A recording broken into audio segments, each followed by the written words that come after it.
கடந்த முறை உங்கள் மத்தியில் வந்து கர்த்தருடைய வார்த்தையை நான் பகிர்ந்து கொண்டேன். எத்தனை பேருக்கு ஞாபகம் இருக்கு? நவம்பர் மாதம் 9ஆம் தேதி வந்திருக்கேன். கர்த்தர் நம்மோடு கூட பேசட்டும். அந்த ஆராதனைக்காக நான் தேவனை கொடுத்திருக்கிறேன். கேட்குதா? கடந்த வரைக்கும் கேட்குதா? ஓகே. நம்ம வருஷத்தினுடைய முதல் ஞாயிற்றுக்கிழமை ஆராதனை வீட்டில் இருந்த நல்ல நாளுக்காய் நான் தேவனை சொல்லியிருக்கிறேன். நம்ம வருஷம் புது வருஷத்தில் வாக்குத்தத்தங்களை நம்ம என்ன செய்வோம்? எதிர்பார்ப்போம், கேட்போம். நமக்கு வாக்குத்தத்தங்களை தேவன் தருவார், நம்ம அதை பெற்றுக்கொள்வோம். அதோடு மாத்திரமல்ல, எல்லா மாதமும் 1ஆம் தேதி ஆயிடுச்சுன்னா நமக்கு ஒரு வாக்குத்தத்தத்தை தேவன் தருவார். நம்மளால் அதை என்ன செய்கிறோம்? ரிசீவ் பண்ணிக்கிறோம், பெற்றுக்கொள்கிறோம். ஆனால் அந்த வாக்குத்தத்தங்கள் எல்லாம் நம்முடைய வாழ்க்கையில் நிறைவேறுகிறதா? அதை பெற்றுக்கொள்வதற்கு நாம் பார்க்கிறதா இருக்கிறோமா என்று இன்று ஒரு சின்ன ஆராய்ந்து பார்க்கக்கூடிய ஒரு நேரம். எத்தனை வாக்குத்தத்தங்கள் நம்முடைய வேதத்தில் கொடுக்கப்பட்டிருக்குது. அநேக வாக்குத்தத்தங்களை கொடுத்துருக்கிறார் ஆண்டவர். நம்ம அதெல்லாம் வருஷம் மாதம் அதை என்ன செய்யறோம்னா பெற்றுக்கொள்கிறோம். ஆனால் பெற்றுக்கொண்ட எல்லா வாக்குத்தத்தத்தையும் கேட்ட தேவன் கொடுத்த வாக்குத்தத்தத்தை நம்மை தேவன் நிறைவேற்றி இருக்கிறாரா அப்படின்னு நீங்களே கேள்வி கேட்டீங்கன்னா, எத்தனை வாக்குத்தத்தங்கள் தேவன் நம்முடைய வாழ்க்கையை நிறைவேற்றி இருக்கிறார் என்று உங்களுக்கு புரியும். நீங்க எபிரேயர் 11:11 வாசிங்கன்னா, செய்திக்கு மேலே ஒரு 5 நிமிஷம் பேசிட்டு செய்தி போகலாம். எபிரேயர் 11:11 விசுவாசத்தினாலே சாராலும் வாக்குத்தத்தம் பண்ணினவர் உண்மையுள்ளவர் என்று என்ன செஞ்சாங்களா? சாரால் எண்ணி கற்பன் கெட்டு போயிடுச்சு, அது செத்து போயிடுச்சு, ஸ்திரீகளுக்குள்ள வழிபாடு நின்று போயிடுச்சு, எல்லாம் முடிஞ்சது, இனி வாய்ப்பு இல்லை. எந்த மருத்துவத்தை போனாலும், எந்த சிறப்பு வைத்தியத்தை போனாலுமே அவங்க என்ன சொல்லுவாங்கன்னா, இனி உங்களுக்கு வாய்ப்பு இல்லை அப்படின்னு சொல்லும் போது வேதம் சொல்கிறது, சாரால் என்ன செஞ்சாங்கன்னா, வாக்குத்தத்தம் பண்ணினவர் அவர் உண்மையுள்ளவர். பிரியமானவர்களே, அவர் தம்முடைய உண்மையில விட்டு விலகவே மாட்டார். அவர் உண்மையுள்ளவர் என்று இவங்க எண்ணி நினைத்து 75 வயதுல வாக்குத்தத்தத்தை பெற்றுட்டார் ஆபிரகாம். 24 வருடம் காத்திருக்கிறார். 24 வருடம் 25 வருடமா அவர் உண்மையுள்ளவர் என்று தினம் எண்ணினாலும் பிரியமானவர்களே, அந்த நினைப்பு, அந்த நினைவு, அந்த எண்ணம் இவளை கற்பந்தரிக்க என்ன செஞ்சுதான்? பலனடைய செய்ததான் பிரியமானவர்களே. எத்தனை பெரிய வார்த்தை பார்த்தீங்களா? வாக்கு பண்ணினவர். இந்த வருஷம் உங்களுக்கு அழகான வாக்குத்தத்தத்தை கொடுத்திருக்காரு. யோசுவா 3:7 வாசிங்களா? ஐயா, கர்த்தர் யோசுவாவை நோக்கி அவர் சொல்றாரு, நான் மோசேயோடு இருந்தது போல உன்னோடும் இருக்கிறேன் என்பதை இஸ்ரவேலர் எல்லாரும் அறியும்படிக்கு இன்று அவர்கள் கண்களுக்கு முன்பாக ஏன் மேன்மைப்படுத்துவேன் சொல்லிட்டு தான் சொல்றாரு. மேன்மைப்படுத்துவேன் எதற்காக மேன்மைப்படுத்துவாரா? அந்த வசனத்தை ஃபுல்லா வாசிக்க கேட்டோம். என்ன சொல்றாரு? நான் உன்னை மேன்மைப்படுத்துவேன் இன்று. எதற்காக? ஏன் மேன்மைப்படுத்துவேன்னு சொன்னாரு? நான் மோசேயோடு இருந்தது போல உன்னோடு கூட இருக்கிறேன் என்பதை யார் தெரியுமா? வணங்கா கழுத்துள்ளவர்கள். பிரியமானவர்களே, மோசேவே கண்ணை கொண்டு எரிய பார்த்தவங்க, அந்த சந்ததியெல்லாம் கொஞ்சமா அழிந்தது. இவங்க வணங்கா கழுத்துள்ளவர்கள்.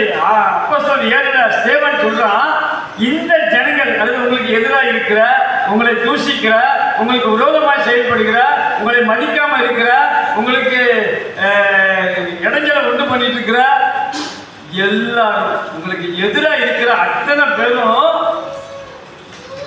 சொல்லுவாங்களா, உங்களோடு கூட ஆண்டவர் இருக்கிறார் என்பதை அறியும்படிக்கு, உணர்த்தும்படிக்கு, அவர்களுக்கு தெரியும்படிக்கு நான் இங்க உன்னை என்ன செய்வேன்? என்ன மேன்மைப்படுத்துவது, அவருடைய நாமத்தை மகிமைப்படுத்துவதற்காக. பிரியமானவர்களே, புரட்சியார் வந்து சொல்லுவாங்க, கர்த்தர் உங்களோடு கூட இருக்கிறார். ஈசாக்கு வந்து சொன்னான், அவன் தேரானவர் அப்படி இருக்கும்போது அவன்கிட்ட வந்து சொன்னான், அபிமேலக்கு வந்து சொன்னான், கர்த்தர் நிச்சயமாய் உம்மோடு கூட இருக்கிறார் என்று சொன்னான். பிரியமானவர்களே, இந்த வாக்கு தத்தங்களை எல்லாம் பெற்றவங்க நீங்களும் நானும். ஆனா இந்த வாக்கு தத்தத்தை அவர் நிறைவேற்ற உண்மையுள்ளவரா இருக்கிறார் என்று ஃபர்ஸ்ட் நீங்க விசுவாசிக்கணும். பிரியமானவர்களே, நம்பணும். வாக்கு தத்தம் தந்துட்டாரு, 24 வருஷம் காத்திருந்தான், சொப்பனத்தை கொடுத்துட்டாரு, எத்தனையோ வருஷம் சிறைச்சாலையில் இருந்தான். பிரியமானவர்களே, அவன் கவலைப்படல, அவன் முறுமுறுக்கல, அவன் கேள்வி கேட்கல. ஆனா நம்ம என்ன செய்யறோம்? நமக்கு அந்த காத்திருக்கிற தன்மை என்ன செய்யறது இல்லை.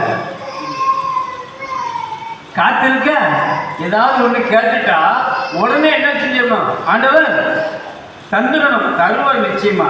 சின்ன பிள்ளைங்க, சின்ன குழந்தைங்க, அந்த குழந்தைங்களுடைய அறிவுக்கு தகுந்த மாதிரி கேட்டா கொடுத்துருவாரு. சின்ன பிள்ளைங்க தகாததை கேட்டா பெற்றோர் நம்ம கொடுத்துருவோமா?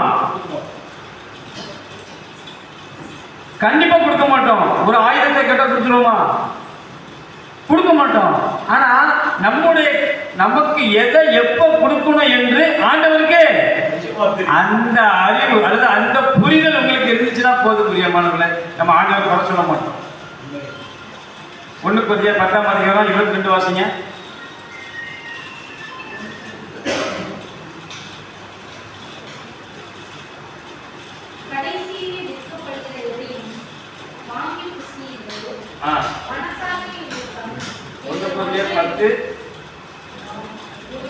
நாம் கர்த்தருக்கு எரிச்சலை மூட்டலாமா? அவரிலும் நாம் பலவான்களா? நாம் கர்த்தருக்கு எரிச்சலை மூட்டலாமா? கேள்வி கேட்கிறார். பிரியமானவர்களே, ஒண்ணு ஞாபகம் வச்சுக்கோங்க, நீங்க கர்த்தருக்கு, நாம கர்த்தருக்கு எரிச்சலை மூட்ட முடியும். பிரியமானவர்கள், எரிச்சலை மூட்டலாமான்னு கேள்வி எழுப்புகிறாரு. அப்படின்னா என்ன அர்த்தம்? அப்படின்னா நீங்களும் நானும் கர்த்தருக்கு எரிச்சலை மூட்ட கூடாது, எரிச்சலை மூட்ட முடியும். எப்படி எரிச்சலை மூட்ட முடியும்? இஸ்ரவேலர்கள் அதுதான் செஞ்சாங்க, நன்மையை செஞ்சாங்க ஆண்டவர். அந்த 10:1-2 வாசிங்க. அதே 1 Corinthians 10:1-2 வாசிக்கலாம். இப்படி இருக்கு சகோதரரே, நீங்கள் எவைகளை அறிய வேண்டும் என்று நான் சொல்றேன் தெரியுமா அப்படின்னு கேட்கிறாரு. அப்படியே கொண்டு வராரு. நம்முடைய பிதாக்கள் எல்லாரும் வேதத்துக்கு கீழாக இருந்தார்கள், தேவனுக்கு கீழ்ப்படிந்து இருந்தாங்க. தேவனுக்கு தண்ணீர் இருந்தது, கண்மலையிலிருந்து தண்ணீர் இருந்தது. தேவன் அவர்களை போஷித்தார். காலையில பகல்ல மேகஸ்தம்பம், இரவுல அக்கினி ஸ்தம்பம் வழிநடத்தினர். பிரியமானவர்களே, அப்படி இருந்தும் அவர்களில் அநேகம் பேரிடத்துல தேவன் என்ன இல்லையா? பிரியம் இல்லையா? பிரியமானவர்களே, வேதம் சொல்லுது, நான் சொல்லல, எல்லாருக்கும் தான் கிடைச்சது. ஆசீர்வாதம் எல்லாருக்கும் கிடைச்சது, உணவு எல்லாருக்கும் கிடைச்சது. ஆமா, ஏசி போட்டு கொடுத்தாரு பகல்ல, இரவுல குளிரக்கூடாதுன்னு சொல்லி அவங்களுக்கு ஹீட்டர் கொண்டு கொடுத்தாரு. என்ன தேவையை கொடுத்தாரு. பிரியமானவர்களே, எல்லாத்தையும் கொடுத்துட்டு தான் சொல்றாரு. அப்படி இருந்தோம் 5 வாசிங்க. அப்படி இருந்தோம் அவர்களில் அதிகமான பேர்களிடத்தில் நிறைய பேர்கிட்ட தேவன் பிரியமா இருந்ததில்லை. அவங்க தேவனை பிரியப்படுத்தல. பிரியமானவர்களே, அதனாலதான் கொரிந்தியர்ல சொல்கிறாரு 10:22, நீங்க எரிச்சலை என்ன செஞ்சிடாதீங்க. அவங்க எரிச்சலை ஊட்டினாங்க. விசுவாசிக்கிற ஒன்னு அழைச்சிருக்கிறாங்க, உங்க குடும்பத்தை அழைச்சிருக்கிறாங்க. இந்த உலகத்துல எத்தனையோ கோடி ஜனங்களுக்கு பிரியமானவர்களே, அநேக பேருக்கு இந்த ரட்சிப்பு கிடைக்கல. ஆனா கிருபையாய் இலவசமாய் தேவன் உங்களையும் என்னையும் ரட்சித்து அவருடைய ராஜ்யத்தில் கொண்டு வந்து சேர்த்திருக்கிறார். அவருடைய ஆலயத்தில் கொண்டு வந்து சேர்த்திருக்கிறார், அவரை ஆராதிப்பதற்கு. நீங்கள் எத்தனை பாக்கியசாலிகள் தெரியுமா? அவங்க செய்யவே இல்லை கடைசி வரைக்கும். தேவனுக்கு பிரியமாகவே வாழல. அந்த இஸ்ரவேலர்கள் நன்மையை பெற்றவர்கள், வாதைகளை கண்டவர்கள், அதிசயத்தை கண்டவர்கள், அற்புதத்தை கண்டவர்கள், அவர்களை காப்பாற்றி வழிநடத்தினார். நீங்க வாசிங்களா? என்னாகமோ 22, 23, 24 நீங்க வீட்டுல போய் வாசிங்க. பீலேயாம்ங்கிறவன் சபிக்கிறதுக்கு வருவான் பாலா கூட சேர்ந்து. அவங்களுக்கே தெரியாது நம்மளை ஒரு சபிக்க வாரா என்பது மோசேக்கு பின்னாட்கள் ஆண்டு சொல்லும் போது தான் தெரியும். இஸ்ரவேல் ஜனங்கள்ல ஒருத்தருக்குமே தெரியாது. உங்க நாலேஜுக்கு தெரியாமலேயே எதிராய் வந்த சூழ்ச்சி, உங்களுக்கு எதிராய் வந்த தீமையான காரியங்கள், உங்களுக்கு எதிராக இருக்கிற அநேக காரியங்களை ஆண்டவர் அவரு வாசிங்களா, நாம உண்மை இல்லாதவர்களா இருந்தாலும் அவர் உண்மை உள்ளவராக இருக்கிறார். 2 தீமோத்தேயு 1ஆம் அதிகாரம் 2ஆம் அதிகாரம் 13ஆம் வசனம்.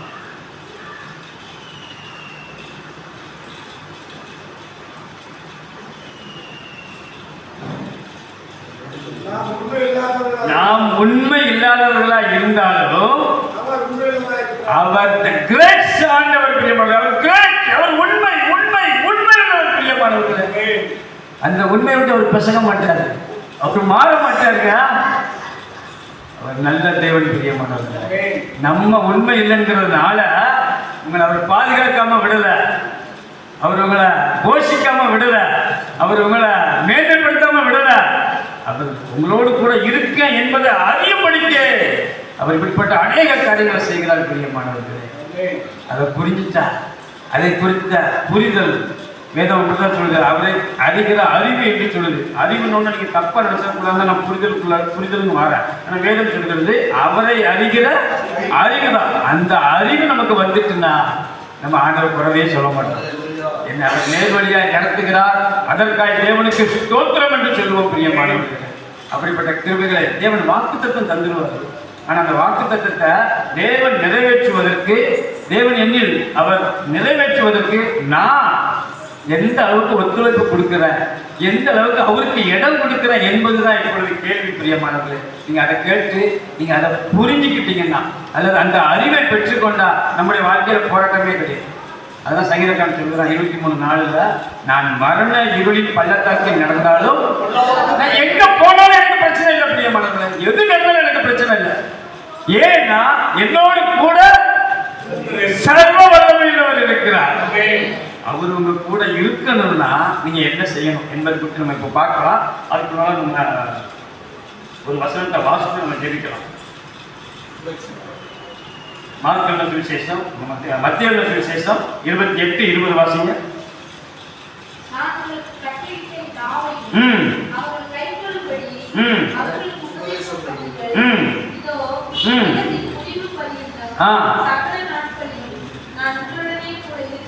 அல்லேலூயா. ஆண்டவர் வாக்கு சொல்றார் பிரியமானவர்களே. வாக்கு கொடுத்தவர் உண்மை உள்ளவர், வாக்கு பண்ணினவர் உண்மை உள்ளவர். எல்லாம் நம்புறீங்களா? அவர் சொல்றாரு உலகத்தின் முடிவு பரியந்தமும் கடைசி நாட்கள் சகல நாட்களிலும் நான் உங்களுடைய எப்படி சொல்லக்கூடிய தெய்வத்தை அந்த பூமியில வேற யாராவது பெற்றிருக்க முடியுமா? இவ்விதமான சீலை பெற்ற ஜனம் பாக்கியம் உள்ள பிரியமானவர்களே. ஒரு நிமிடம் ஜெபிக்கலாம். அன்பின் பரலோக பிதாவே, இந்த நல்ல வேலைக்காக மட்டும் நீர் எங்களோடு பேசும், உங்களுடைய நாமத்தை மகிமைப்படுத்தும். இயேசுவின் நாமத்தில் ஜெபிக்கிறேன் ஜீவனுள்ள நல்ல பிதாவே. ஆண்டவர் சொல்லுகிறார், இந்திய பகுதி மட்டும் நான் வாசிக்கிறேன். இதோ உலகத்தின் முடிவு பரியந்தம் சகல நாட்களிலும் நான் உங்களுடனே படிக்கிற ஒவ்வொருத்தருக்கும், இதை விசுவாசிக்கிற ஒவ்வொருத்தருக்கும் இந்த வார்த்தை சொந்தமாய் நிறைவேறும் பிரியமானவர்களே. இவைகள் இந்த வார்த்தை ஏன் ஆண்டவர் சொன்னார் அப்படின்னா, அதுக்கு முந்தைய போய் சொல்றாரு, நான் உங்களுக்கு கட்டளையிட்ட யாவையும் அவர்களுக்கு பதில் சொன்னார். திரும்ப வாசிங்க. நான் உங்களுக்கு கட்டளையிட்ட யாவையும். யாருக்கு கட்டளையிட்டாரு? நமக்கு கட்டளையிட்டாரு. நல்லா கவனிங்க, கொஞ்ச நேரம் கவனிங்க, உங்களுக்கு சத்தியம் புரியும். உங்களை ஆண்டவர் எப்படி பார்க்கிறார் அப்படின்னா, மேன்மையுள்ள சந்ததியாக பார்க்கிறார் பிரியமானவர்களே. நீங்க நினைச்சிட்டு இருக்கிறீங்க, நான் விசுவாசி, எனக்கு இது தகுதி இல்லை, ஐயோ நான் ஊழியம் பண்ண முடியாது, என் 4ஆம் மணியும் செய்வா நீங்க நினைச்சிட்டு இருக்கிறீங்க. ஆனா ஆண்டவர் சொல்றாரு, நான் உங்களுக்கு, ஆண்டவர் உங்களுக்கு கட்டளையிட்டு இருக்கிறாரா? அது கட்டளை இல்லை, ஆர்டர் பிரியமானவர்களே. ஆலோசனை அல்ல, இது ஆர்டர். நான் உங்களுக்கு கட்டளையிட்ட யாவையும் எவர்கள் யோசிக்கிறோம்ல ஃபர்ஸ்ட். அப்ப அதெல்லாம் நீங்கள் தான் சொல்லணும். நீங்க புரியறதுக்காக நான் உங்களுக்கு சொல்றேன். நான் உங்களுக்கு, அவர் ஒரு ஆர்டர் போடுறாரு, உனக்கு கட்டளை இடுறேன், உங்களுக்கு கட்டளை இடுறேன் என்று ஆண்டவர் சொல்றாரு. உங்களுக்கு கட்டளை இட்டத யார் கேட்கணும்? சகல ஜாதிகளும் பிரியமானவர்களே. நீங்க மற்றவர்களுக்கு உபதேசம் பண்ண அல்லது நீங்கள் மற்றவர்களுக்கு சாட்சியாய் வாழ்ந்து உங்களுடைய சாட்சியை காண்பிப்பதற்கு தேவன் உங்களை அழைத்திருக்கிறார். பிரியமானவர்களே, ஐயோ நாளா போய் பிரசங்கம் பண்ண முடியாது அப்படி நீங்க என்ன செய்ய வேண்டாம், நீங்க பிரசங்கமே பண்ண வேண்டாம், ஆனா நீங்க வாழ்ந்து காட்ட முடியும். பிரியமானவர்களே, அவர் சொல்ற நான் உங்களுக்கு கட்டளையிட்ட யாவையும் அவர்கள் கை கொள்வதற்கு நீங்கள் வாழ்ந்து காட்ட வேண்டும். பிரியமானவர்களே, உங்களுடைய வாழ்க்கை மற்றவர்களுக்கு முன் உதாரணமா இருக்கணும். அவர் சொல்றாரு நான் உங்களுக்கு கட்டளையிட்ட யாவை, சீசர்களை பார்த்து சொல்றாரு, அவர்கள் இந்த பூமியில் இருக்கிற சகல ஜனங்களும் நீங்க யாரெல்லாம் பார்க்கிறீங்களோ உங்களுடைய நண்பர்கள், உங்களுடைய உற்றார், உங்களுடைய உறவினர்கள் யாவரும் கை கொள்ளும்படி அவர்களுக்கு உபதேசம் பண்ணுங்கள். இதோ உலகத்தின் முடிவு பரியந்தமோ. உபதேசம் பண்றவங்க முதல்ல என்ன செய்யணும்? புரியுதா நான் உங்களுக்கு பேசுறது? நம்மள உபதேசம் பண்ண சொல்லிட்டாருன்னா உபதேசம் பண்றவங்க முதல்ல என்ன செய்யணும்? விசுவாசிக்கணும், கை கொள்ளணும். முதல்ல நீங்க வாசிங்களா ரோமர் 2ஆம் அதிகாரம் 22ஆம் வசனம் நினைக்கிறேன்.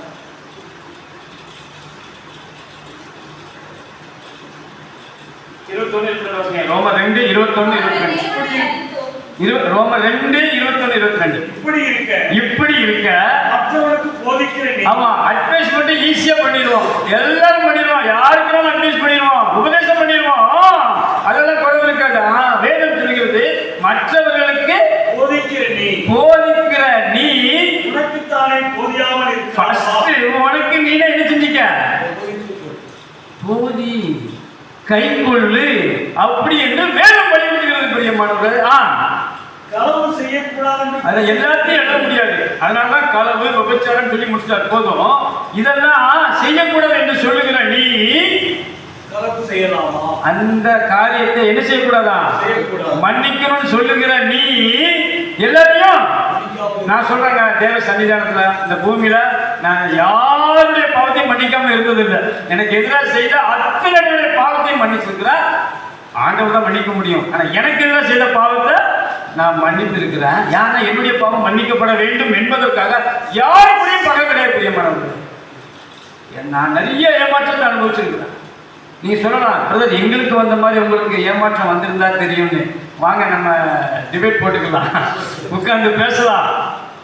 உங்களுக்கு அனுபவித்திருக்கிற அதே அளவுக்கு ஏமாற்றம், அவமானம், நிந்தை எல்லாவற்றையும் நான் சகிச்சிருக்க முடியும், கடந்து வந்திருக்கிறேன். என்னால் பார்த்துட்டு சொல்ல முடியும், ஆண்டவர் என்னை நடத்தினார்.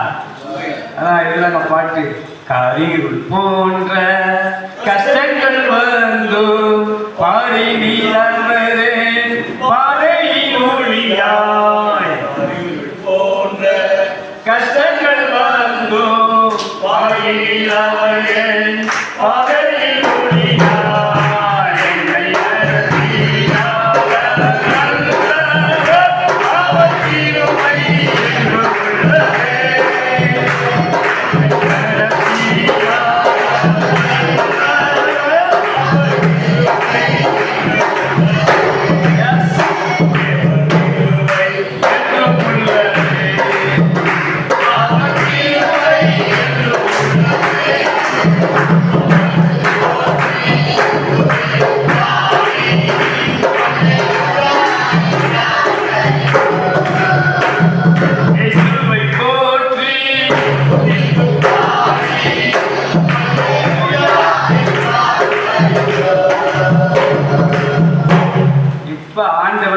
சொல்றாரு, பூமியின் கடைசி பரிந்தமும் சகல நாட்களிலும் நான் உங்க கூட இருக்க தயார் என்று சொல்லிட்டார்.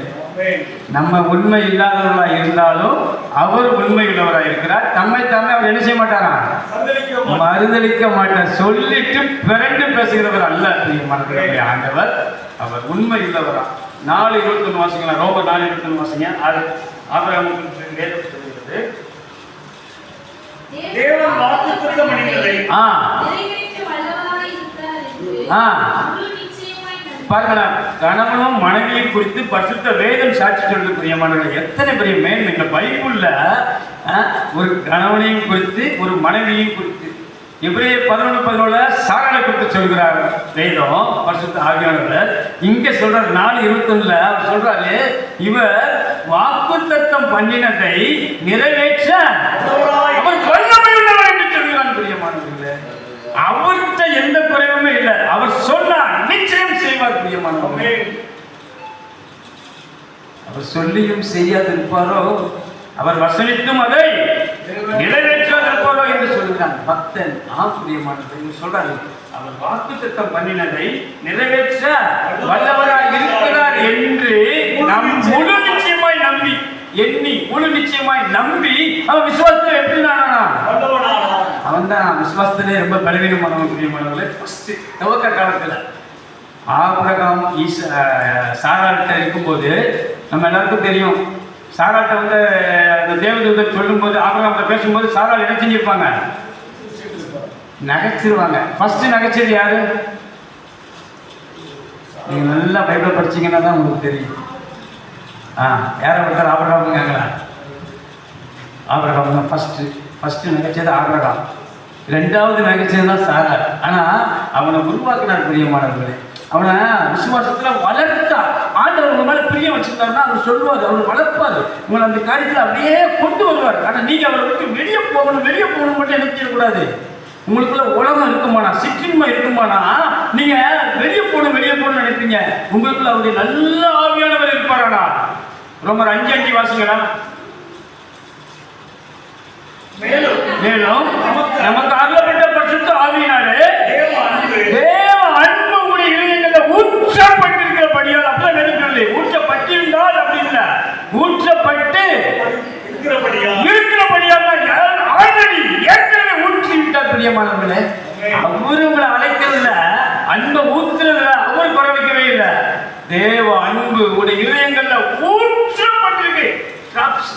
சொட்டு சொட்டா இல்ல. பிரியமானவர்களே, குற்றால அறிவில் எப்படி ஊற்றும்? அதை போலதான் நம்முடைய இதயங்கள்ல ஆண்டவர் நினைச்சிருக்கிறான். நிரம்பி வழிந்த அன்பை ஊற்றி இருக்கிறார். பரிசுத்த ஆவியினாலே தேவ அன்பு நம்முடைய இதயங்களை ஊற்றப்பட்டிருக்கிறபடியா அந்த நம்பிக்கை உங்களை என்ன செய்யலாம்?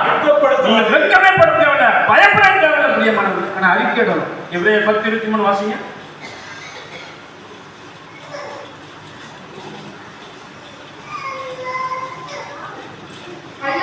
அல்லாமலும்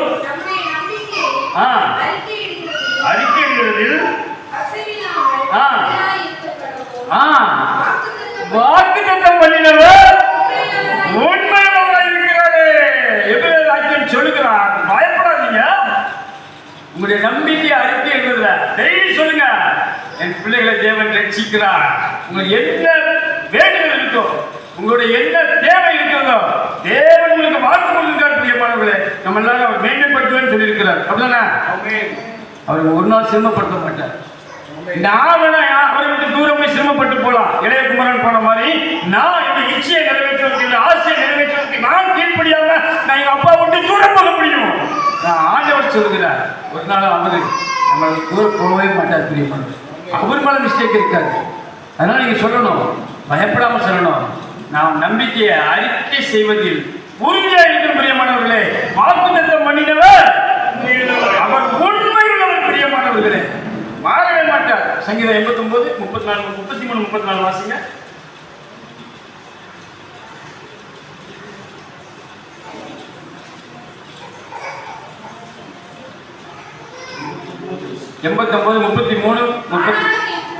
ஆனாலும் என் கிருபையை அவர் சொல்றாரு, உங்க மேல ஒரு அன்பை நிமித்தம் சொல்றாரு. ஒவ்வொரு வேறுமனையும் அவர் கிருபை வச்சிருக்கார். பிரியமான விசேஷத்தை கிருபை அனைவருக்கு உண்டு, அது எல்லாருக்கும் கிடைக்காது. ஆமா, அந்த கிருபை பெற்றவங்க கூட அதை இழந்துடுறாங்க, அதை மதிக்க மாட்டேங்கிறாங்க, அதை புரிந்து கொள்ள மாட்டேங்கிறாங்க. நீங்க இப்ப வாசிங்களா 1 நாளாகமம் 28:4 வாசிங்களா. அந்த விசேஷத்தை கிருபை இவங்க எழுந்திருக்கு பெரிய ஆதாரம். பிரியமானவர்களே, ஆனா அது அனைவருக்கு கிடைப்பதில்லை. ஆனா கிடைச்சவங்க அதை பயன்படுத்துவதில்லை. பிரியமானவர்களே, இப்போதும் இஸ்ரவேல் அனைத்தின் மேலும் என்றைக்கும் நீ ராஜாவாகவே இருக்கலாம். யாரு? அந்த சந்ததி, தாவீதுடைய சந்ததி. நல்ல பாருங்க, இஸ்ரவேலின் தேவனாகிய கர்த்தர். ஒவ்வொருத்தருமே போட்டுக்கோங்க. பிரியமானவர்களே, எல்லாருக்கும் கிடைக்கல, அநேக பேர் ரட்சிக்கப்படல. ஆனா ஆண்டவர் உங்களுக்கு கிருபையாய் கொடுத்திருக்கிறார் ஊழியம் பண்ணுவதற்கு. ஆண்டவர் உங்களுக்கு பாக்கியத்தை கொடுத்திருக்கிறாரு. நீங்க இந்த பாக்கியத்திற்குள்ள பிறப்பதற்கு காரணம் தேவன் உங்களிடம் வைத்த மாபெரும் தயை. பிரியமானவர்களே, அந்த அன்பை விவரிக்க முடியாது. நீங்க சொல்லலாம் என் மேல ஊற்றப்பட்டிருக்க இல்லையா, அதெல்லாம் வாசிக்கணும். என்னை தெரிந்து கொண்டான். என்னுடைய குடும்பத்தில் எல்லாரையும் என் தகப்பன் வீட்டில் என்னை தெரிந்து கொண்டார். நான் சொல்ல என் தகப்பன் வீட்டில் எல்லாரையும் என் ஆண்டவர் என்னை தெரிந்து கொண்டார். யூதாவின் வம்சத்தில் என் தகப்பன் குடும்பத்தில் இவனை தாவீதை தலைமையாக தெரிந்து கொண்டார். பைசோனை தெரிந்து கொண்டார். பிரியமானவர்களே, நீங்க இப்ப இந்த பாக்கியத்திற்குள்ள பிறந்திருந்தீங்கன்னா நீங்க ஆண்டவருக்கு நன்றி சொல்லணும்.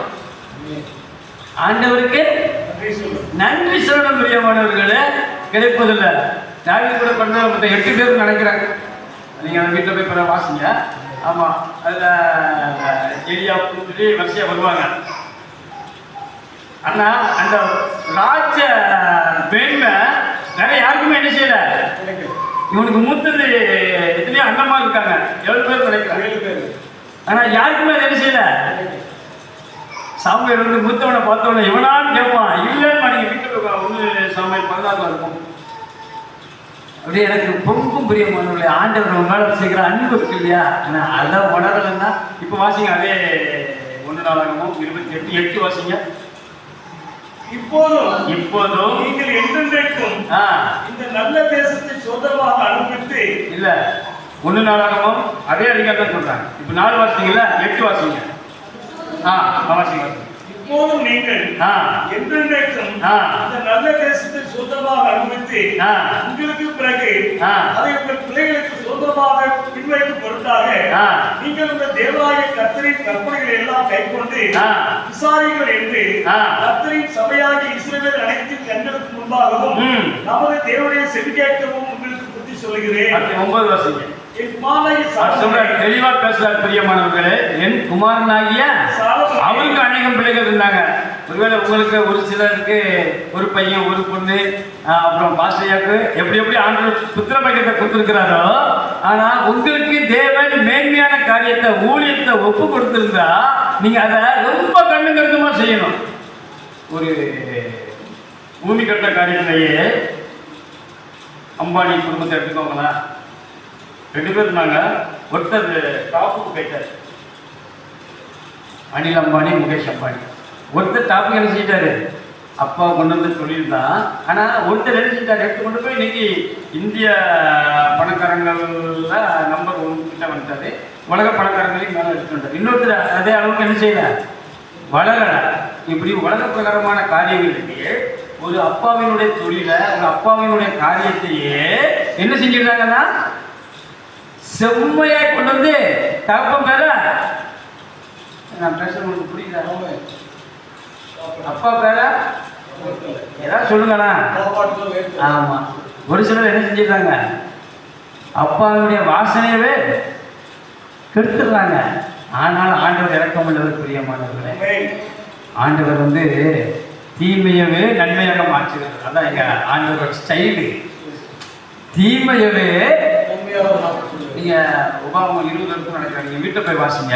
அவன் சொல்றான், அவன் வாயிலிருந்து வெளியே வரும்போது சாபம், வாய்க்குள்ளேருந்து உள்ளிருந்து வரும்போது சாபம், வாயிலிருந்து வெளியே வரும்போது அது ஆசீர்வாதம். பிரியமானவர்களே, பிள்ளையாவுக்கு அவர் செவி கொடுக்க என்ன செய்யணும், சித்தமே இல்லையா. அவன் தீமையவே நன்மையா என்ன செஞ்சிருவாரு. அபிஷேகம் பண்ணது ஆண்டவரோட வேலை. அபிஷேகம் பண்ணதுக்கு அப்புறம் தான் அவனை துரத்துனான் சவுல். அபிஷேகம் ரொம்ப மேன்மையானது. அதுக்கப்புறம் தான் இவன் என்ன செய்யறான், துரத்துறான். சொல்றான், கெபில நம்ம கேட்டோம், ஐயா சொன்னாங்க, கெபில கிடக்குறான். கெபில இவன் மகாஜாதிக்க போயிருக்கான், பாத்ரூம் பக்கம் போயிருக்கான், தாவீதை தேடி வந்திருக்கிறான். அப்ப அந்த பிரச்சனை நடக்கும்போது தாவீது என்ன நினைச்சிருப்பான், நம்ம ஆண்டவர் தேடுறோம், ஆண்டவருக்காக வாழ்றோம், ஞாயிற்றுக்கிழமை சர்ச்சைக்கு போறோம், நம்ம சர்ச்சைக்கு போய் தான் நமக்கு எவ்வளவு பிரச்சனை வருதுன்னு அவன் நினைச்சிருப்பானா. ஒரு உதாரணத்துக்கு ஆண்டவரை துதிச்சுட்டு பாடிக்கிட்டே தான் அவன் இருந்தான். அவன் மாற்றி யோசிச்சிருப்பானா. சிலர் அப்படி மாற்றி யோசிக்கிறாங்க. சர்ச்சைக்கு வர்றதுனால பிரச்சனை இல்லை, நீங்க பிரச்சனையிலிருந்து நிரந்தரமாக விடுபடுவதற்காக பிரச்சனை. பிரியமானவர்களே, அது பிரச்சனை நீங்க நினைக்க கூடாது, பிரச்சனை கிடையாது. நீங்க யோபு எடுக்கலாம். யோபு 33:29 வருஷங்க.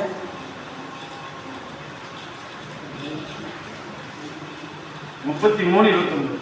இதோ இதோ தேவன் மனுஷனுடைய ஆத்மாவை படுகுழிக்கு அந்த மனுஷனுடைய ஆத்மாவையும் போட்டுக்கார் பிரியமானவர்களே. நம்ம ஆண்டவருடைய பைபிள் ரொம்ப பெரிய படைப்புகள், பெருசு ஆண்டவர் பிரியமானவர்களே.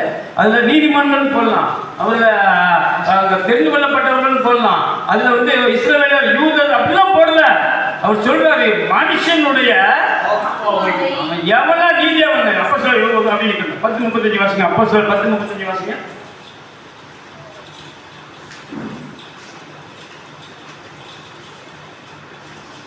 எந்த ஜனத்திலாயினும் அவருக்கு பயந்திருந்து நீதியை செய்கிறவன் எவனோ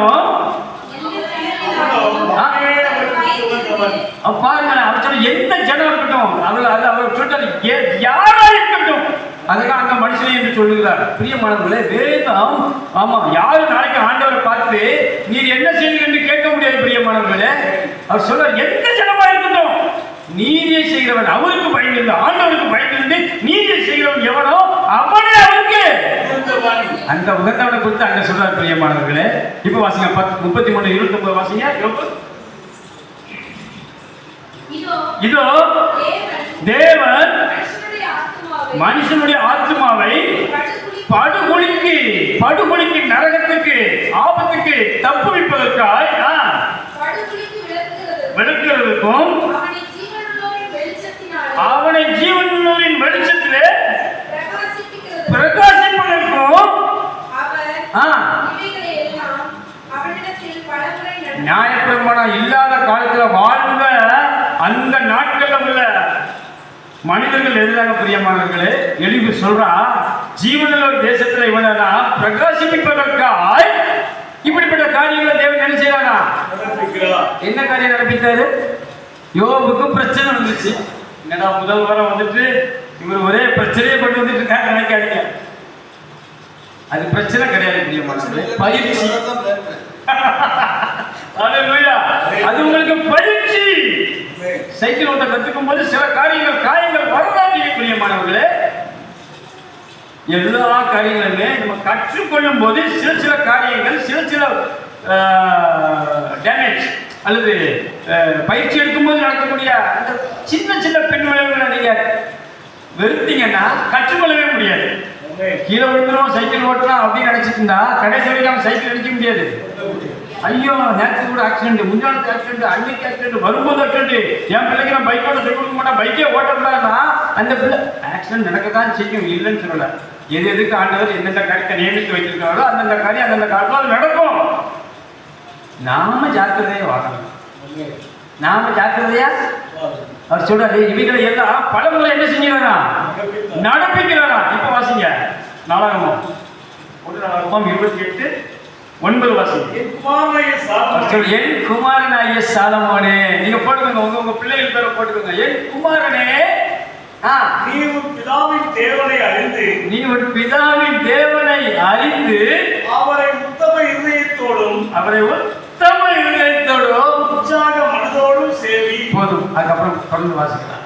நல்ல வார்த்தை பிரியமானவர். ஆண்டவர் சொல்றாரு தாவீது தன்னுடைய குமாரனை பார்த்து சொல்றான், எங்க அப்பா என்ன கூப்பிட்டு சொன்னாங்க, ஆலயத்தை முடிவு என்ன செஞ்சிடக்கூடாது, விட்டுறக்கூடாது, ஆலயத்துக்கு எதிராக நடந்துடக்கூடாது, ஊழியருக்கு எதிராக பேசிடக்கூடாது. எங்க அப்பா என்ன சொல்லி வளர்த்தாங்க, எங்க அம்மா என்ன சொல்லி வளர்த்தாங்க. இன்னைக்கு வரைக்கும் நான் செய்ய மாட்டேன் முடியுமானது. நான் சர்ச்சுக்கு போகாத நாட்களை எண்ணிடலாம். உங்களோட குறைவே இல்லையா நீங்க கேட்காதீங்க, பலவீனங்கள் உண்டு. ஆனா ஆலயத்துக்கு எடுத்த காரியத்துல அவர் சொல்றாரு, உற்சாக மனதோடும் உத்தம இருதயத்தோடும் நீ அவரை என்ன செய்யணுமா? நீங்க அப்படி சேவிக்கிறீங்களா பிரியமானவர்களே? நீங்க அப்படி சேவிச்சீங்கன்னா உங்களுடைய சந்ததிகளை ஆண்டவர் கலைக்க செய்வார்.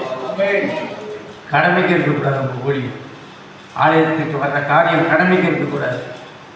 சர்ச்சில் செய்கிற வேலை கடமைக்கு செய்யக்கூடாது. ஆராதனை கடமைக்கு இருக்கக்கூடாது. புதிய வருஷம் முதல் வாரம் கர்த்தர் நம்மோடு இடைப்படுகிறார் பிரியமானவர்களே. ஏன் தெரியுமா? அவர் உங்க மேல வச்சிருக்கிற அன்பு நிமித்தம். அவர் சொல்றாரு, படுகொலிக்கு விளக்குவதற்கும் ஜீவனுள்ள ஒரு தேசத்தில் அவனை பிரகாசிப்பதற்காகவே நான் என்ன செய்ய வேண்டும் என்றார். நியாயப்பிரமாணத்தின் காலத்துக்கு முன்பு வாழ்ந்தவர். அவன் நியாயப்பிரமாணம் இல்லை, அவர் உதவிகளின் அவர் 21-22 வாசிங்க. யோகம் அவருடைய வாயிலிருந்து பிறந்த பிரம்மாண்டம் என்று சொல்லுவான். யோபு 21:22 நினைக்கிறேன்.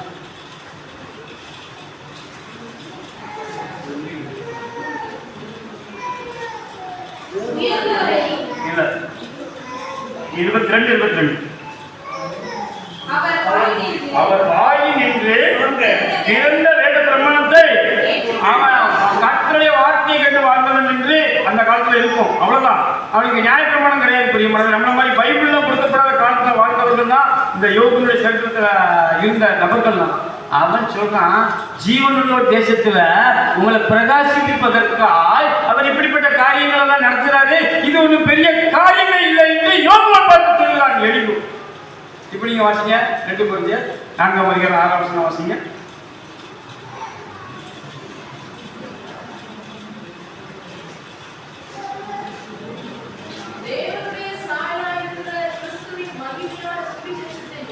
ஒளி இதை சொல்லும் போது சில பிள்ளைங்களை கேட்கறது இல்லை. பிரியமானவர்களே, அது அவிசுவாசிகளுக்கு என்று சொல்லுகிறார். அப்படிப்பட்ட அந்த தேவனுடைய சாயலா இருக்கிற அந்த சுவிசேஷத்தின் ஒளியானது இப்பிரபஞ்சத்தின் தேவனானவன் அவர்களுடைய மனதை குருடற்ற கீழ்ப்படியலனா, நம்பலனா, விசுவாசிக்கலனா அவர்கள் குருடர்கள் என்று வேதத்தில் பிரியமானவர்கள். நீங்க எப்படி இருக்கிறீங்க? உங்களுக்கு புரியுதா நான் பேசுறது? தேவன் உங்களுக்கு பாக்கியம் செய்திருக்கிறார். பிரியமானவர்களே, எத்தனை பேருக்கு கிடைக்கிற, எத்தனை பேருக்கு விரும்புறாங்க வாய்ப்புள்ள பிரியமானவர்களே. இன்னைக்கு இந்த பூமியில 640 கோடி என்று சொல்றாங்கன்னு நினைக்கிறேன். மேலதான் உங்களுடைய கணக்கெல்லாம் பாதி ஆடாகம் தான். அது இல்லாம நிறைய பேர் இருக்கிறாங்க. இன்னும் மலைவாழ் ஜாதிகள், அப்புறம் பழங்குடியினர், ஆறு பழங்குடியினர், நிறைய பேர் இன்னும் கணக்கெடுக்கவே வராமல் இருக்காங்க. எப்படி இருக்கு?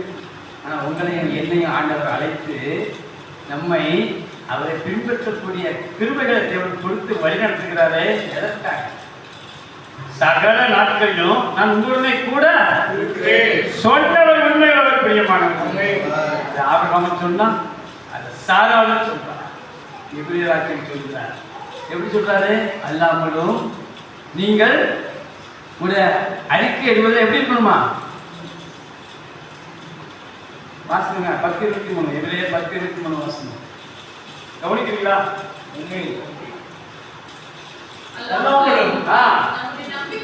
நம்பிக்கை அறிக்கை எழுதுல அசைவில்லாமல் வாக்குத்தத்தம் பண்ணினவர் அவர் உண்மையுள்ளவர். 1 Corinthians 1:9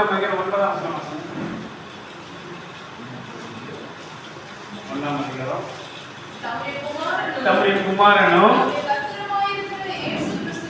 இயேசு கிறிஸ்துவுடனே ஐக்கியமாய் இருப்பதற்கு உங்களை அழைத்த தேவன் உண்மையுள்ளவர். யாரோட ஐக்கியமாய் இருப்பதற்கு அழைத்திருக்கிறார் நீங்க புரிஞ்சிட்டீங்கன்னா போதும். பிரியமானவர்களே, தம்முடைய குமாரனும்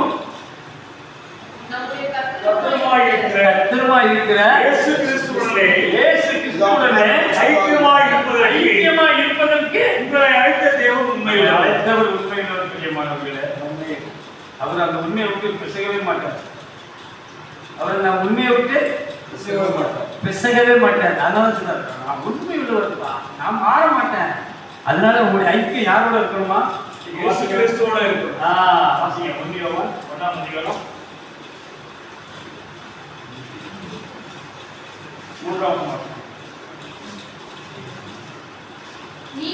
நீங்களும் எங்களோட ஐக்கியம் உள்ளவர் ஆகும்படி நாங்கள் கண்டும் கேட்டும் இருக்கிறதை உங்களுக்கும் அறிவிக்கிறோம். சொல்றாரு அழகாய் ஒரு பக்தன், ஒரு அன்பின் சீசன் சொல்கிறான். எங்களுடைய ஐக்கியம் இந்த உலகத்தில் என்னோடு படித்த நண்பர்களோடு, என்னோடு கூட மீன் பிடிக்க வந்த என்னுடைய சக தோழர்களோடு அப்படி சொல்லவில்லை. பிரியமானவர்களே, உங்களுடைய ஐக்கியம் எல்லாம் யாரோட இருக்குது? ஒரு பழமொழி சொல்லுவாங்க, உன் நண்பனை பற்றி சொல், உன்னை பற்றி நான் சொல்றேன். புரியுதா? உன் நண்பனை பத்தி நீ எனக்கு சொல்லு, நீ எப்படிப்பட்டவன்னு நான் சொல்றேன். ஆமா, அதான் எங்களுடைய ஐக்கியம் பிதாவோடும் அவருடைய குமாரன் இயேசு கிறிஸ்துவோடும் இருக்கிறது. இந்த பவுல் சொன்ன பிரகாரம் இவருடைய ஐக்கியம் இருந்துச்சா இல்லையா? உடைய ஐக்கியம் தேவ பிள்ளையோடு இருக்கணும். பிரியமானவர்களே, உடைய ஃப்ரெண்ட்ஸ் எல்லாத்தையும் ஒரு பட்டியல் எழுதுங்க. இல்லைங்க, பெண் பிள்ளைங்க பேரெல்லாம் எழுதுங்க. பசங்க, உங்க பசங்க பேர் எத்தனை பேர் ஃப்ரெண்ட்ஸ் இருக்காங்க? ஸ்கூல் ஃப்ரெண்ட்ஸு, காலேஜ் ஃப்ரெண்ட்ஸு, அப்புறம் பக்கத்தில் வீட்டில் இருக்கிற ஃப்ரெண்ட்ஸு, நம்ம ஃப்ரெண்டோட ஃப்ரெண்டு எல்லா பேரும் இருங்க. எத்தனை கிறிஸ்தவங்க இருக்காங்க? ஆதிமொழி ஜீவிதத்தில் இருக்கிறவங்க எத்தனை பேர் இருக்கிறாங்க? அப்போ நீங்க அதை எடுத்து பாருங்க. ஃப்ரெண்டு தேவையா இல்லைன்னு திரும்பி வந்து நீங்க என்ன செய்யுங்க? பிரசங்கம் முடிஞ்சுக்க ஃப்ரெண்டு கேள்வி என்ன செய்யாதீங்க, கேட்காதீங்க. நீங்களே முடிவெடுத்துக்கோங்க. வேதம் என்ன சொல்லுது? கூடா நட்பு என்ன செய்யுமா? கேடாய் முடியுமா? பிரியமானவர்களே, கூட நட்பு அப்படி இருக்கு, சம்பவம் இருக்கு. ஆசா ராஜா யார் கூட போய் உறவாடணும்னா இன்னைக்கு நம்ம அதை பத்தி பார்க்க முடியாது. இந்த காலத்துல பார்க்கலாம். யாரு கூட உறவாடணுமோ அவங்க கூட தான் என்ன செய்யணும்? யாரு கூட நட்பு வைக்கணுமோ அவங்க கூட தான் இல்லைன்னா கேடாய் முடியும். பிரியமானவர்களே, சாக்கிரதையா இருக்கணும். ஆனா அதுக்கு இடிக்கும். இந்த உறவு நம்ம தேவனுக்கு தூரம் கொண்டு போவதற்கு அது நமக்கு இனிப்பா தெரியும் அல்லது மகிமையா தெரியும். ஆனா அது சொல்றான் நம்ம சாலமோன்கிட்ட தாவீது சொல்ற வாசிங்க 9ஆம் 28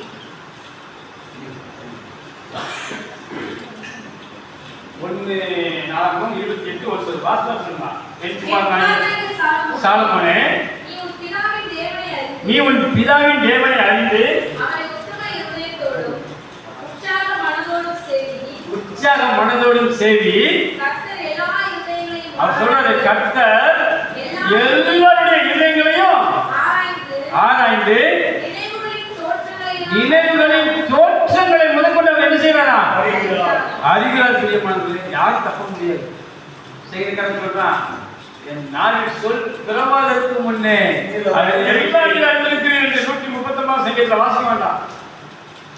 ஆதியாகமத்தில் ஆண்டவர் சொல்றாரு, மனுஷனுடைய நினைவுகளின் தோற்றம் முதற்கொண்டு பொல்லாததா நித்தம் ஒரு பொல்லாததா இருந்துதான். நோவா காலத்துல ஆண்டவர் சொல்றாரு, நம்முடைய நினைவுகளின் தோற்றம் எப்படி இருக்கு? ஆண்டவருடைய திட்டத்துக்கு, ஆண்டவருடைய சட்டத்துக்கு அது அனுசரியா இருக்கணும், அதுக்கு ஒத்து போகணும். தொடர்ந்து வாசிங்க. நீ அவரை தேடினால் உனக்கு தென்படுவார். நீ அவரை விட்டுவிட்டால் அவர் உன்னை என்றைக்கும் ஐயா சொன்னாங்களா சங்கீதம் இருக்கும்போது சொன்னாங்க அந்த வசனம் தான் அது. நீ அவரை தேடினால் அவர் உனக்கு தென்படுவார். நீ அவரை விட்டுவிட்டால் அவர் போய் வரும் சொல்லலாம். ஆனா அவர் என்ன சொல்ல தெரியுமா? அப்படிதான் சொல்லணும். ஒரு சம்பவம், ஒரு ஆப்போசிட்னா என்ன வரும்? குட்னா பேட். அப்படின்னா நீ தேடினா அவர் உனக்கு தென்படுவார். ஆனா நீ அவரை விட்டுட்டா தேடலன்னா அவரு போயிடுவான்னு சொல்லணும். ஆனா அவர் சொல்றாரு, என்றைக்கும் கைவிடுவார். சொன்ன வார்த்தை சத்தியமானது. அப்பாதான் சொன்னார், வேற யாரும் சொல்லல. பெரிய தீர்க்கதரிசி பிரியமானவர்களே, தாவீது பெரிய தீர்க்கதரிசி, ஆண்டவருக்கு பிரியமானவன். என் இருதயத்துக்கு ஏற்றவனை கொண்டு சாட்சி சொன்னார். அப்போஸ்தலர் 13:22 அவன் சொன்னா தேடி இருக்கணும். இவன் தேடி இருக்கணும் பிரியமானவர்களே, அல்லது கீழ்ப்பிடித்து இருக்கணும். அந்த வாலிபம் இதுவரைக்கும் இல்லாத ஐஸ்வர்யம், கேளாத ஞானம், கேட்ட ஞானம், கேளாத ஐஸ்வர்யம், அது பிரமிக்கத்தக்கமாக தேவன் கொடுத்தார். எல்லாவற்றையும் இலவசமா கிருபையா ஆசீர்வாதத்தை பெற்ற ஜனங்கள் தான் இஸ்ரவேல் ஜனங்கள். அவங்க என்ன செஞ்சாங்க? வாசிங்க. 1 Corinthians 10ஆம் அதிகாரம் 2ஆம் வசனம் வாசிங்க.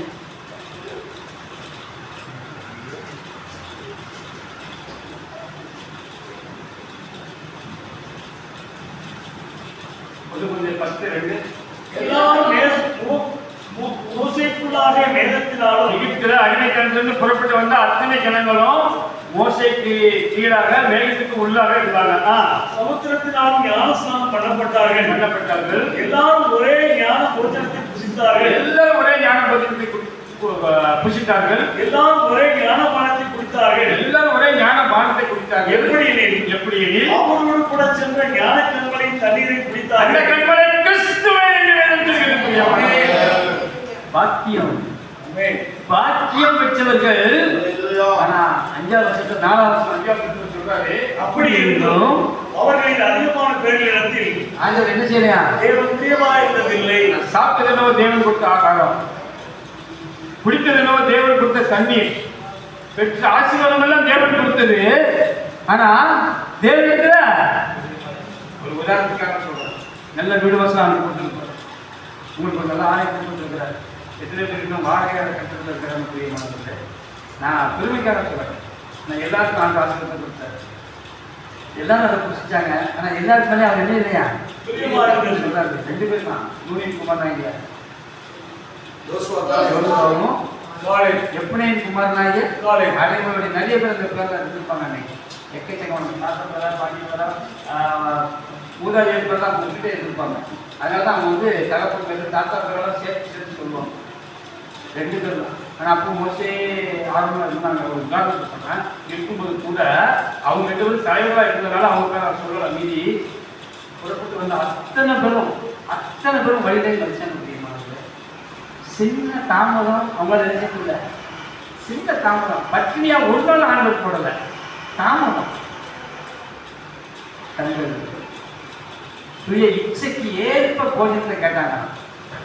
அடிமைப்பட்டிருந்து அவங்களுடைய ஆத்மா, அவங்களுடைய ஜீவனையே பார்வோன் கசப்பாக்கிட்டான். வழி இல்லாத அமாந்திர வழி. ஆண்டவர் தப்பிக்க அவங்களுக்கு வழி இல்லை, விடவே மாட்டேன். இப்ப இவன் பழியிடவும் கூடாது, இவன் வெளியவும் பெறக்கூடாது. நமக்கு எதிராக எவனா யுத்தம் பண்ண வந்து இவன் அவன் கூட சேர்ந்து நம்மளை அடிச்சிருவான்னு கங்கணம் கட்டாமல் இருக்கிறது மாம்சத்துல. நம்ம ஆண்டவர் எளிதாய் புறப்பட பண்ணினார். நான் கர்த்தர் என்று காட்டிட்டு காண்பித்து நீங்க உங்க வாழ்க்கையில கடந்த வருஷம் இதுவரைக்கும் தேவன் செய்த நன்மைகளை நீங்க நினைச்சு பாருங்களேன். ஆனா நம்ம அந்த நன்மை ஏதாலும் வச்சிருக்கோம். நம்ம கற்றுக்கொள்ளணும் என்பதற்காக தேவன் காட்டின சின்ன தாமதம், அதை நம்ம உபத்திரவம்னு எடுத்துட்டு அந்த சின்ன காரியங்களை நம்ம குறை சொல்லி முறுமுறுத்தாங்க, இச்சித்தாங்க, பரீட்சை பார்த்தாங்க. எல்லாரும் அழிக்கப்பட்டாங்க. பிரியமானவர்களே, அழிக்கப்பட்டதுக்காக அவங்களை கொள்வதற்கு அவர் கூப்பிட்டு வந்தாரு, அவங்களை சாகடிக்கிறதுக்கு அவர் கூப்பிட்டு வந்தாரு. இத்தனை அற்புதங்களையும் பலத்த கருத்தினால் ஓங்கிய புயத்தினால் அவங்களை வழிநடத்தினார். சொன்ன ஒரு குதிரை வனாந்திர வழியில நடக்குவது போல அவருடைய ஆழங்களில் நடக்கப்படுகிறார் என்று ஏசாயா 63:13 வாசிங்க.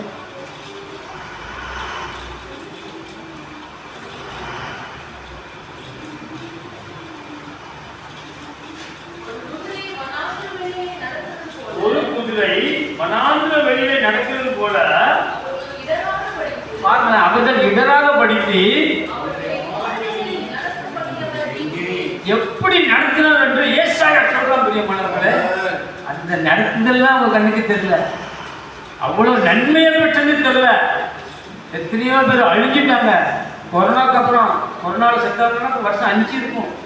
2020-21 முடிஞ்சிட்டு இன்னைக்கு ஆண்டு ஜீவனை கொடுத்துருக்கிறார். என்ன கூட கொரோனாக்கு டச் பண்ணி பார்த்துச்சு. ஆனால் ஆண்டவர்களுக்கு ஜீவனை கூட்டி கொடுத்தார். அப்போ இருக்கிற எல்லாம் ஏன் தேவனுடைய வாழ்க்கையை நடத்துக்கிறாருன்னா நம்ம முடிக்கிற நேரத்துக்கு வந்து அது ஒரு பெரிய காரியமே கிடையாது. நீங்க யாக்கோபு 1:4 வாசிக்கலாம்.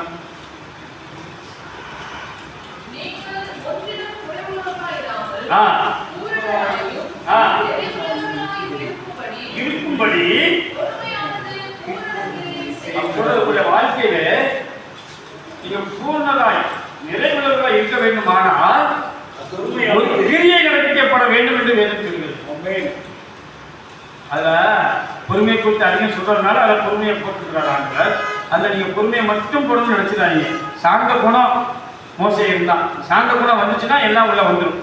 அதுதான் அதை பொறுமையை சுட்டி காட்டுது. என்னன்னா இதுல பெரிய விசேஷம், ஒருவன் குறைவுள்ளவனாய் இருந்தாக்க வாசிங்க. உங்களில் ஒருவன் ஞானத்தில் குறைவுள்ளவனாய் இருந்தால் யாவருக்கும் சம்பூர்ணமாய் கொடுக்கிறவரும் ஒருவரையும் கடித்துக் கொள்ளாதவனாகிய தேவனிடத்தில் கேட்க கடவன். கேட்க சொல்றாரு, பொறுமை பூரண கிரியை செய்யணும். அப்படியானா எனக்கு பொறுமை கம்மியா இருந்துச்சுன்னா அந்த பொறுமையான ஆண்டவருக்கு என்ன செய்யணுமா? இல்லை ஞானத்துக்கு கொடுக்குறாரு. ஆனால் ஞானம் மட்டும் தான் கேட்கணும் கட்டாயம் கிடையாது. பிரியமானவர்களே, உங்களுடைய தேவைகளை கேட்கலாம். அது மாம்ச இச்சைக்கு ஏற்றலாம் இருக்கக்கூடாது. ஆமா எப்படி கேட்கணும் அப்படிங்கறத பத்தி நம்ம பின்னொரு நாள்ல பார்க்கலாம். இதை சொல்றாரு, ஞானத்தின் குறைவுள்ளவனாய் நீங்க என்ன காரியத்துல குறைவுள்ளவர்களா இருந்தாலும் அந்த குறைவை உங்களுடைய தேவையை தேவன்கிட்ட என்ன செய்யலாம், கேட்கலாம். இப்ப பொறுமதா பூர்ண கிரியை என்ன செய்யும் இருக்கு நம்முடைய வாழ்க்கையில. முதல் வசனம் வாசிங்க, 4 வாசிங்க. நீங்கள் ஒன்றிலும் குறைவுள்ளவர்களாய் இராமல் நாம் பூர்ணராய் மாறுவதற்கு நிறைவுள்ளவர்களாய் இருக்கும்படிக்கு பொறுமையானது அது பூரண கிரியை செய்யுமா. பொறுமை மட்டுமல்ல பிரியமானவர்களே, மனத்தாழ்மை பூரண கிரியை செய்யும், அன்பு பூரண கிரியை செய்யும், கீழ்ப்படிதல் பூரண கிரியை செய்யும். இப்பொழுது என்ன உங்களோட குறைவு இருக்கிறதோ அதை நீங்க கேட்கிறது. எதை கேட்டாலும் அதை நீங்க எதை வேணாலும் போட்டுக்கொள்ளலாம். நீங்க புரிவதற்காக சொல்றேன். கீழ்ப்படிதல, நம்புறதுல, விசுவாசத்துல, நீ என்ன மனத்தன்மையில, மன்னிக்கிறதுல எதிரையாவது குறைவா இருக்கீங்களா? வேதம் சொல்லுகிறது அந்த குறைவ 5 சொல்றாரு. நீங்கள் எதுல குறைவுள்ளவர்களா இருக்கிறீர்களோ, ஞானத்திலையா அல்லது மன்னிக்க முடியாதா, நேசிக்க முடியாதா, பராமரிக்க முடியாதா, பெற்றவர்களுக்கு கீழ்ப்படிய முடியா, எதுல குறைவுள்ளவர்களோ அதை தெய்வத்துல கேட்டுக்கிறவர் வாசிங்க. அப்பொழுது அவனுக்கு கொடுக்கப்படும். ஆனாலும் எவ்வளவாகிலும் டவுட்டே வரக்கூடாது. இதை தருவாரா, இதை கேட்கலாமா, கேளுங்க பிரியமானவர்களே. ஆனா அது பிறனுக்குரிய யாருமே இச்சித்து கேட்கக்கூடாது. தேவ சித்தத்தின்படி இருக்கணும். அதை நம்ம பின்னொரு நாள பார்க்கலாம். நீங்க கேட்கணும். அது எப்படி கேட்கணும், ஆண்டவர்கிட்ட கேட்க உங்களுக்கு கற்று தருவாங்க. கேட்டுக்கிறவன் சந்தேகம் இல்லாம கேட்கணும். விசுவாசத்தோட கேட்கிறவன் சந்தேகப்படுகிறவன் காய்ச்சல் அடிபட்டு இருப்பான். அவன் தேவனிடத்தில் எதையாவது பெறலாம் என்று நினைக்கவே கூடாது என்று சொல்கிறார் பிரியமானவர்களே. இப்ப கேட்டாச்சு, தேவன் நமக்கு தரப்போறாரு வச்சுக்கிறோங்க. தரணும், பொறுமையை தரணும். எப்படி தருவார் அப்படின்னா, நீங்க ரோமர் 5ஆம் அதிகாரம் 3 வாசிங்க, 2 வாசிங்க, 3 வாசிங்க. அவர் மூலமாய் இதுவே பெரிய கிருபை பிரியமானவர்களே. இப்படிப்பட்ட சத்தியத்தை தேவன் நமக்கு கற்றுக் கொடுப்பது, தேவன் நமக்கு பாராட்டி இருக்கிற மாபெரும் கிருபை.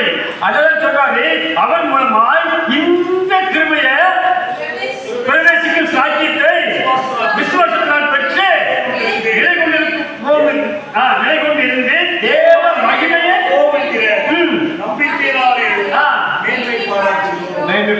மேன்மைப்பாடு சொல்லிட்டாரு. அதுக்கு அடுத்து சொல்றாரு, இது உங்களுக்கு வருத்தமா இருக்கக்கூடாது, நீங்க அதை சந்தோஷமா ஏற்றுக்கணும், தேவ வார்த்தையாக ஏற்றுக்கணும். அது உபத்திரமும் கிடையாது. நீங்க உபத்திரமும் நினைக்க வேண்டாம். என் கைகளை பொறுக்கும், என் விரல்களை யுத்தத்திற்கும் படிப்பிக்கிறார். 144 சங்கீதம் 1. நீங்க வீட்டில் போய் வாசிங்க, இப்ப வாசிக்க வேண்டாம். 144 144 1. என் கைகளை பொறுக்கும், என் விரல்களை யுத்தத்துக்கும் படிப்பிக்கிறார். அப்ப படிப்பிக்கிறதா கற்றுக் கொடுக்கிறார் என்று அர்த்தம். இப்ப பொறுமையை நம்ம கற்றுக் கொடுக்க போறார், அன்பை நமக்கு கற்றுக் கொடுக்க போகிறார். எப்படி அவரால் கற்றுக் கொடுக்க முடியும்னா, எப்படி அவரால் கற்றுக் கொடுக்க முடியும்? நான் எல்லாத்துக்கும் தயாரா இருக்கேன். அவ்வளவுதான். இந்த அறிவு, அந்த புரிதல் நமக்கு வந்துட்டான். வாசிக்க, தொடர்ந்து வாசிங்க. 3. அது மாத்திரமல்ல இப்ப பாருங்களேன், உபத்திரவம் பொறுமையை உண்டாக்கும் சொல்றாரு. அதான் அர்த்தம். பொறுமை பரீட்சையும் நம்பிக்கையும் உண்டாக்கும் என்று அறிந்து பிரியமானவர்களே. அப்படி உபத்திரவம் ஒண்ணு உங்களுக்கு ஒரே வந்துச்சுன்னா நீங்க அந்த உபத்திரவம் பார்க்காதீங்க. ஏதோ ஒண்ணு என்னில் தேவன் புரியுதா உண்டாக்க சித்தம் வைத்திருக்கிறார். நான் அதை கற்றுக்கொள்ளணும். அது வரைக்கும் தான் அது சீக்கிரத்துல நீங்கும். அது லேசான உபத்திரம், அது உபத்திரம் கிடையாது பிரியமானவர்களே. நான் கற்றுக்கொள்கிறேன், அது லேசு. நீங்க கற்றுக்கொள்ள வேண்டியிருக்கிறது கீழ்ப்படுதல. அவர் குமாரனா இருந்தும் பட்ட பாடுகளினால கீழ்ப்படுதல் என்ன செஞ்சாராம், கற்றுக்கொண்டாராம். இப்ப உபத்திரவம் பொறுமைய, பொறுமை பரீட்சை நம்பிக்கைய உண்டாக்குறது பிரியமானவர்களே. அதற்கான வேலையை அவர் செஞ்சிட்டு இருக்காரு. ஆனா நம்ம எல்லாம் அவர் என்ன செஞ்சிட்டு இருக்கோம், குறை சொல்லிட்டு இருக்கோம். உபாகமம் 8:2 வாசிங்க, முடிச்சிடலாம்.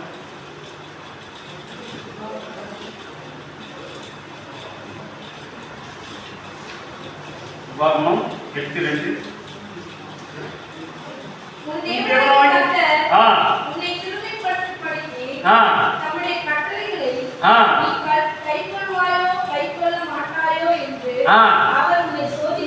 சோதித்து இருதயத்தில் உள்ளதை நீ அறியும்படிக்கு எல்லா வழியையும் நினைப்பாயாக. நம்ம இருதயத்துல என்ன இருக்குன்னு நமக்கு காண்பிக்கிறது அவருக்கு தெரியும்.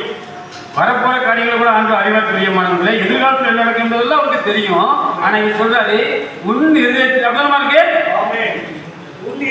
உன் இதயத்தில் இருக்கிறத நீ நான் என் இதயத்தில் இருக்கிறத அறியும்படிக்கு சில வேலைகளை சில காரியங்களை தேவை செய்வார். அப்பதான் எனக்குள்ள நான் எதாவது நம்பப்பட்டு இருக்கிறேன். இஸ்ரவேல் ஜனங்கள் தேசத்தின் ஆவியில நிரம்பி இருந்தாங்க. ஓசியா 5 எடுங்க.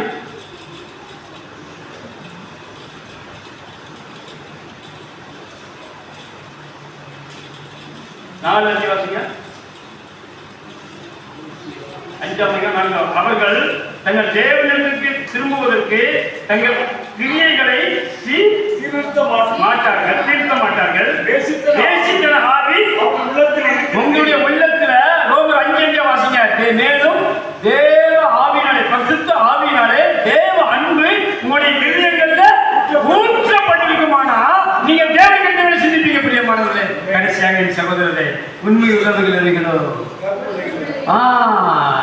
எல்லாவற்றையும் வரிசையா சொல்லி அன்புள்ளவர்கள், கற்புள்ளவர்கள், ஒழுக்கமுள்ளவர்கள், நீதி உள்ளவர்கள், அப்புறம் புண்ணியம் எதுவோ புகழ் எதுவோ தேவ அன்பு ஊற்றப்படுத்த இதை சிந்திப்பீங்க. அப்பொழுது எல்லாத்துக்கும் மேலான தேவ சமாதானம் உங்களுடைய இருதயங்களையும் உங்களுடைய சிந்தைகளையும் அந்த ஆளுகை செய்யும். அப்ப நம்ம எல்லாரும் நினைப்போம்.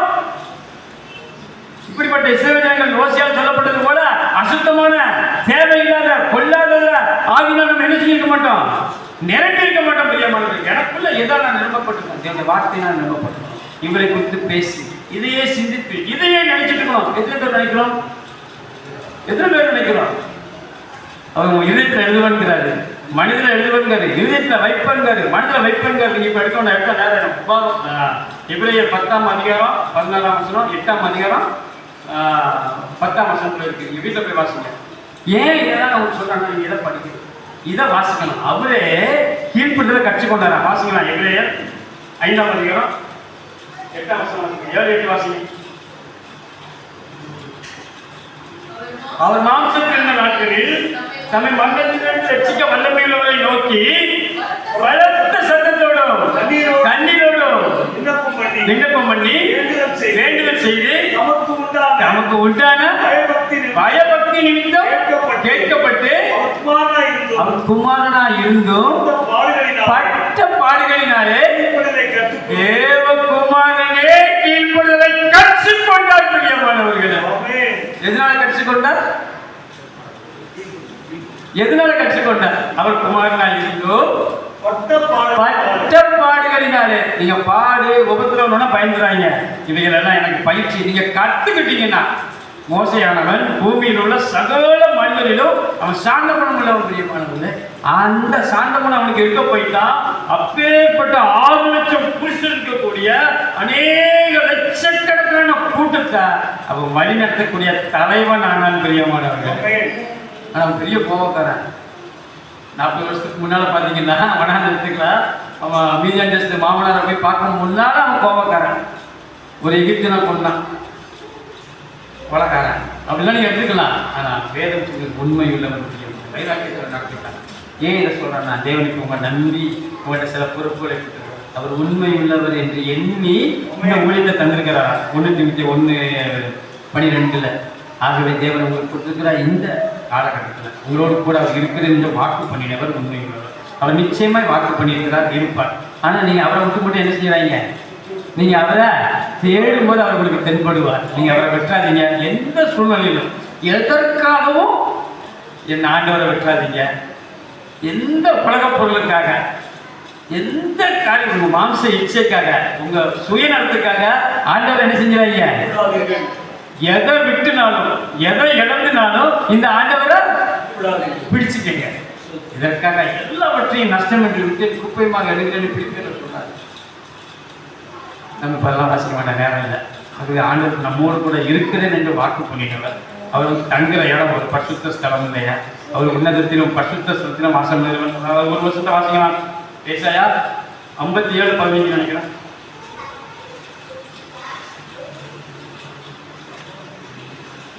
நித்தியவாசியும் பரிசுத்தர் என்கிற நாமம் உள்ளவராகிய மகத்துவமும் உன்னதமுமானவர் சொல்கிறார். நான் பணிந்தவரின் ஆவியை உயிர்ப்பிக்கிறதுக்கும் நொறுங்கினவரின் இருதயத்தை உயிர்ப்பிக்கிறதுக்கும் பணிந்த ஆவிகளுக்கு அவர் உன்னதத்துல வாசம் பண்ணுகிறவர், பரிசுத்த ஸ்தலத்துல வாசம் பண்ணுகிறவர். நம்முடைய இருதயத்துல வாசம் பண்ண அவர் வந்திருக்கார். நீங்க அவரை ரிசீவ் பண்ணணும், நீங்க அவரை ஏற்றுக்கொள்ளணும், வந்தவரை நீங்க தக்க வச்சுக்கொள்ளணும், நீங்க அவரோடு கூட ஐக்கியப்படணும், அவரோடு பேசணும், அவர்களோடு இடைப்படுவார், உங்களுக்கு தென்படுவார், உங்களை வழிநடத்துவார், எல்லாவற்றையும் உங்களுக்கு தருவார். பூமிக்குரிய ஆவிக்குரிய இந்த ஜீவனத்துக்குரிய சகல ஆசீர்வாதத்தை. ஆமா, வேதாந்தம் தான் சொல்லுது.